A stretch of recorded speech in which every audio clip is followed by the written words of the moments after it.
खबर शामिल करते हैं रायवंड से कंट्री हेड लाइव वसीला न्यूज सैयद अमदाद हुसैन दादू शाह की स्पेशल रिपोर्ट के मुताबिक अंदरूनी शहर रायवंड नादरा ऑफिस के करीब बाबा दोलू मोलू कब्रिस्तान की हालत जार कब्रिस्तान जंगल की तरह दिखाई देने लगा। इसकी सफाई सुथराई ना होने की वजह से लोगों ने कब्रिस्तान में माल मवेशी बांधने शुरू कर रखे हैं।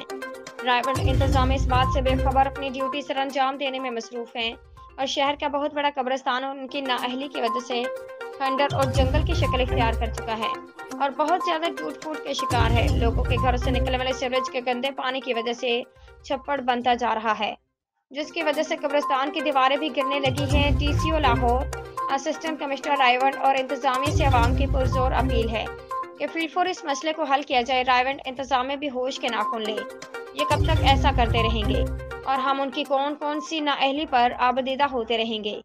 रायवंड शहर में तरक्याती काम तो होने ही क्या, रायवंड इंतजामी शहर खामोशा की हालत जार पर ही कुछ तरस खाएं।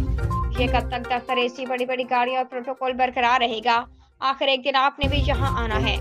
कब्रिस्तान की निगहदाश्त तो कर लेना ताकि कयामत वाले दिन इन मरहूम लोगों की रूहों के सामने आपको शर्मिंदगी से सर न झुकाना पड़े।